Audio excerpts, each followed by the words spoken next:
قالوا یا صالح قد كنت فینا مرجوا قبل هذا، جب حضرت صالح علیہ السلام نے ان کو خدا کے دین کی دعوت دی، خدا کی توحید کی دعوت دی،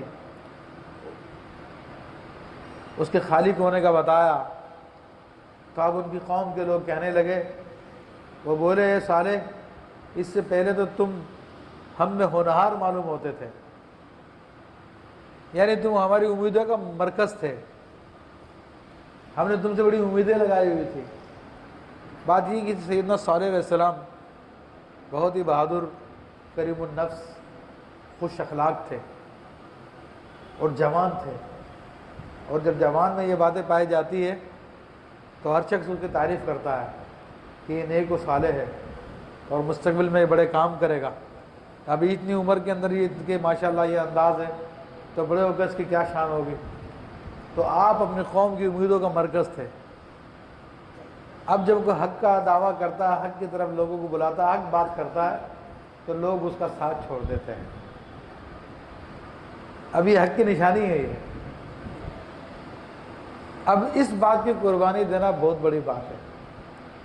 ہم نے کتنے لوگوں کو دیکھا کہ حق اس لیے نہیں بولتے کہ لوگ ہمارے خلاف ہو جائیں گے، ہم نے سچی سچی باتیں کرنا شروع کر دی تو لوگ ہم سے بدظن ہو جائیں گے، لوگ ہمارے قریب نہیں آئیں گے، تو وہ پھر ایک بناوٹی خول میں لپٹے ہوئے ہوتے ہیں اور ساری زندگی اسی ڈرامے بازی میں رہتے ہیں، اور حق ان کی زبان سے ادا نہیں ہوتا۔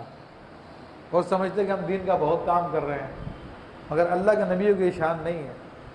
اللہ کے نبیوں کا طریقہ کار یہی ہوتا ہے کہ آ کر سب سے پہلے غلط کو غلط کہتے ہیں، باطل کو باطل کہتے ہیں، اور اس کے بعد پھر حق کی طرف لوگوں کو بلاتے ہیں۔ تو ان کو کوئی پرواہ نہیں ہوتی ہے کہ لوگ مجھے چھوڑ دیں گے، کیونکہ وہ لوگوں کے لیے تو کام نہیں کر رہے نا، وہ تو اپنے رب کے لیے کام کر رہے ہیں۔ ان کا رب راضی ہے تو بس کامیابی ہے۔ اور جو لوگوں کی رضا کے لیے کر رہا ہے کہ لوگ مجھ سے خوش رہیں، لوگ مجھ سے ناراض نہ ہو، تو بناوٹ میں داخل ہو جاتا ہے، ریاکاریوں اور تکلفات میں چلا جاتا ہے۔ تو یہاں پہ صالح علیہ السلام کو دیکھیے کہ ان کی قوم کے لوگ کہہ رہے ہیں کہ صالح پہلے تو تم بہت اچھے آدمی تھے، تم ہماری امیدوں کا مرکز تھے۔ بڑی زبردست بات ہے، اس پہ آپ غور کر لیجئے۔ اتتہمون ان نعبد ما یعبد آباؤنا، کیا تم ہمیں اس سے منع کرتے ہو کہ اپنے باپ دادا کے معبودوں کو پوجیں؟ وَإِنَّنَا لَفِي شَكٍّ مِّمَّا تَدْعُونَا إِلَيْهِ مُرِيبٍ، اور بے شک جس بات کی طرف ہمیں بلاتے ہو ہم اس سے ایک بڑے دھوکہ ڈالنے والے شک میں ہیں۔ اب ان لوگوں نے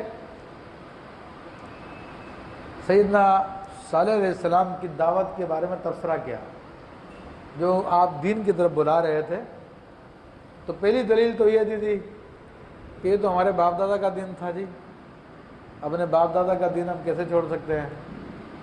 اور دوسری بات کیا کہی کہ ہم تو شک میں ہیں۔ اب یہاں پہ دو لفظ استعمال ہوئے، شک اور مریب۔ تو شک کی کیفیت یہ ہوتی ہے کہ انسان تردد میں ہوتا ہے کہ پتہ نہیں یہ صحیح ہے، پتہ نہیں غلط ہے، اور مریب ریب کی جو کیفیت ہوتی ہے تو اس میں یہ ہوتا ہے کہ بالکل سامنے والا باطل پر ہے، اس کو بالکل باطل پہ سمجھتے ہیں۔ تو اب یہ دونوں کی دونوں باتیں ان کی قوم کے لوگوں نے بیان کر دی کہ اپنے دین کو چھوڑنے کے بارے میں تو ہم شک میں ہیں، لیکن آپ کے باطل ہونے پہ ہمیں یقین ہے، معاذ اللہ ثم معاذ اللہ۔ تب انہوں نے یہ باتیں کرنا شروع کر دی۔ تو اللہ کے نبیوں کے بارے میں ایسا کہا جاتا ہے، اور یہ بڑے حوصلے کی بات ہوتی ہے، بڑے کمال کی بات ہوتی ہے کہ جب آدمی حق کی طرف لوگوں کو بلاتا ہے تو پھر لوگ اس کی مخالفت میں آتے ہیں، اور یہ انبیاء کا طریقہ ہے، اور مخالفت کی پرواہ نہیں کرتے، اس کو برداشت کرتے ہیں۔